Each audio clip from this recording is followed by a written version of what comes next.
क्या आप भी 40 डिग्री की गर्मी में बिना एसी और कूलर के रह सकते हैं? जिस एयर कंडीशनर के बिना आज गर्मियों की कल्पना करना भी मुश्किल है, उसी एसी की सबसे बड़ी कमजोरी उसकी गैस हो सकती है। हर साल लाखों लोग एसी की सर्विस कराते हैं। कई बार गैस खत्म हो जाती है, कभी गैस लीक हो जाती है, कभी गैस भरवाने पर हजारों रुपए खर्च करने पड़ते हैं। लेकिन अगर मैं आपसे कहूं कि आने वाले समय में ऐसा एयर कंडीशनर आ सकता है जिसमें ना गैस भरवानी पड़ेगी, न रेफ्रिजरेंट लीक होगा और फिर भी आपका कमरा ठंडा रहेगा, तो शायद आपको यकीन ना हो। लेकिन दुनिया के कई देशों में वैज्ञानिक इसी तकनीक पर काम कर रहे हैं। इसे सॉलिड स्टेट कूलिंग टेक्नोलॉजी कहा जा रहा है। ये तकनीक पारंपरिक एसी की तरह रेफ्रिजरेंट गैस पर निर्भर नहीं होगी, यानी भविष्य में एयर कंडीशनिंग का पूरा सिस्टम बदल सकता है। नमस्कार, मैं हूं जागृति और आप देख रहे हैं अमर उजाला वीडियो। आज के इस वीडियो में हम समझेंगे कि ये नई तकनीक क्या है, ये कैसे काम करती है, क्या इससे बिजली का बिल कम होगा, क्या गैस भरवाने की झंझट खत्म हो जाएगी और सबसे बड़ा सवाल, क्या भारत जैसे देश में भी ये तकनीक भविष्य बन सकती है। तो आइए शुरू करते हैं। सबसे पहले समझते हैं कि आज का एयर कंडीशनर आखिर काम कैसे करता है। आज लगभग हर एसी में एक विशेष प्रकार का रेफ्रिजरेंट गैस होता है।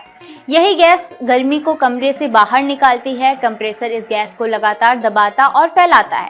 इसी प्रक्रिया के दौरान गर्मी बाहर निकलती है और कमरा ठंडा होता है। यानी अगर गैस ही ना हो तो मौजूदा एसी काम नहीं करेगा।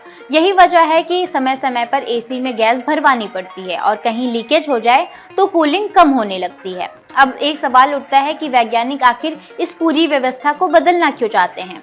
इसकी सबसे बड़ी वजह है बढ़ती गर्मी। दुनिया तेजी से गर्म हो रही है। जलवायु परिवर्तन का असर अब लगभग हर महाद्वीप पे पड़ रहा है।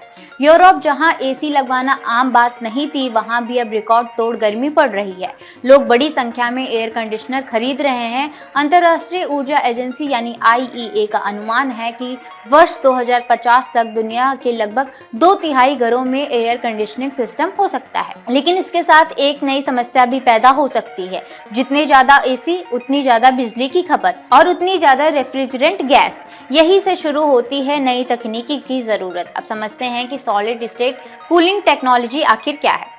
इस तकनीक में गैस का इस्तेमाल नहीं किया जाता। इसके बजाय कुछ विशेष प्रकार की सामग्री यानी एडवांस्ड मटेरियल का उपयोग किया जाता है।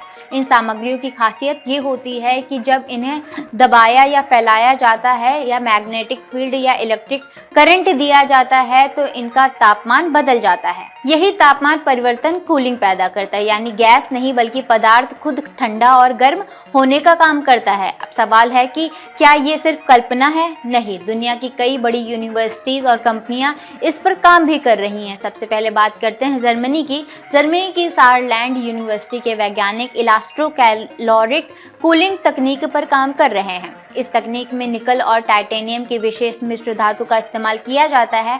जब इस धातु को खींचा जाता है तो इसका तापमान बदलता है और जब इसे छोड़ा जाता है तो ये ठंडा पैदा करती है।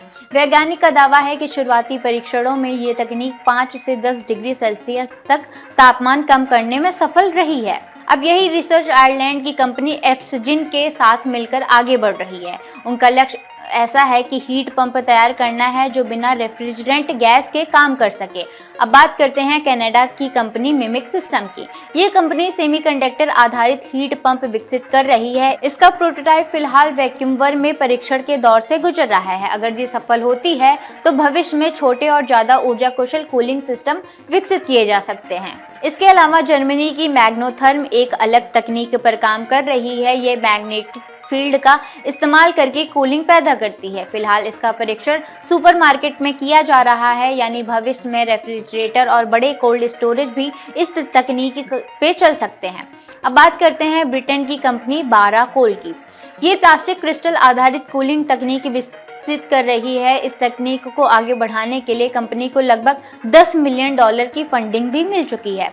यानी दुनिया की कई बड़ी कंपनियां मान रही हैं कि आने वाले समय में सॉलिड स्टेट कूलिंग का हो सकता है। लेकिन सवाल ये है कि आखिर मौजूदा एसी में ऐसी कौन सी समस्या है जिसे बदलने की जरूरत पड़ रही है। तो असल समस्या इसमें है रेफ्रिजरेंट गैस की। आज अधिकांश एयर कंडीशनर फ्लोरोनीटेड रेफ्रिजरेंट गैस पर उपयोग होते हैं। अगर ये गैस वातावरण में निकल जाए तो इसका ग्लोबल वार्मिंग प्रभाव कार्बन डाइऑक्साइड यानी CO2 से हजारों गुना ज्यादा हो सकता है। यानी जो मशीन हमें गर्मी से राहत देती है वही अप्रत्यक्ष रूप से पृथ्वी को और गर्म करने में योगदान देती है। यही वजह है कि यूरोपीय संघ ने 2024 में फैसला लिया कि इन गैसों को धीरे धीरे करके खत्म किया जाएगा या समाप्त किया जाएगा। दुनिया वैसे विकल्प तलाश रही है जो पर्यावरण के लिए ज्यादा सुरक्षित हो। अब सवाल आता है, क्या इससे बिजली की बचत भी होगी? विशेषज्ञों का मानना है कि अगर सॉलिड स्टेट कूलिंग टेक्नोलॉजी सफल होती है तो ये पारंपरिक एसी की तुलना में ज्यादा ऊर्जा कुशल हो सकती है, क्योंकि इसमें गैस कंप्रेशन जैसी जटिल प्रक्रिया नहीं होगी, कम मैकेनिकल पार्ट्स होंगे, मेंटेनेंस भी कम हो सकती है और गैस लीक होने की समस्या भी खत्म हो सकती है। हालांकि ये अभी शुरुआती अनुमान है, अंतिम परिणाम बड़े स्तर पर परीक्षण के बाद ही सामने आएंगे। अब सवाल है कि क्या इससे एसी सस्ते हो जाएंगे? इसका जवाब है फिलहाल नहीं। कई तकनीक आने के शुरुआती वर्षों में आमतौर पर महंगी होती हैं, जैसे LED टीवी, इलेक्ट्रिक कार या सोलर पैनल्स। शुरू में ये काफी महंगे थे, लेकिन जैसे जैसे उत्पादन बढ़ता गया वैसे वैसे इनकी कीमतें घटती गई। सॉलिड स्टेट कूलिंग के साथ भी कुछ ऐसा ही हो सकता है। अब सवाल, क्या भविष्य में सिर्फ एसी बदलेंगे? शायद नहीं। विशेषज्ञों का मानना है कि आने वाले समय में इमारतों का डिजाइन भी बदल सकता है। कई बिल्डिंग में बेहतर वेंटिलेशन, प्राकृतिक हवा, रिफ्लेक्टिव छतें, सूरज की गर्मी रोकने वाले मटेरियल और बेहतर शेडिंग सिस्टम का इस्तेमाल बढ़ सकता है। यानी भविष्य में कूलिंग केवल एसी पर निर्भर नहीं होगी, बल्कि पूरी बिल्डिंग स्मार्ट तरीके से डिजाइन की जा सकती है। अभी सभी तकनीकी रिसर्च, लैब टेस्ट या शुरुआती ट्रायल के चरण में है। इनका बड़े पैमाने पर व्यावसायिक उत्पादन शुरू होने में अभी कई साल लग सकते हैं। वैज्ञानिक को इसकी लागत, विश्वसनीयता, लंबी अवधि तक प्रदर्शन और बड़े पैमाने पर उत्पादन जैसी चुनौतियों से गुजरना होगा। लेकिन अगर ये तकनीक सफल होती है तो भविष्य में एयर कंडीशनिंग उद्योग पूरी तरह बदल सकता है। यानी गैस भरवाने का झंझट खत्म हो सकता है, पर्यावरण का कम नुकसान होगा और ऊर्जा की बचत भी संभव हो सकती है। तो कुल मिलाकर दुनिया अब ऐसे एयर कंडीशनर की दिशा में बढ़ रही है जो सिर्फ कमरे को नहीं बल्कि पृथ्वी को भी ठंडा रखने में मदद कर सकती है। अब सवाल आपसे, अगर भविष्य में बिना गैस वाला एसी बाजार में आता है तो क्या आप उसे खरीदना पसंद करेंगे, या आपको लगता है कि मौजूदा तकनीक ही ज्यादा भरोसेमंद है? अपनी राय हमें कमेंट में जरूर बताएं। अगर आपको ये वीडियो पसंद आई हो तो लाइक, शेयर और चैनल को सब्सक्राइब करना ना भूलें।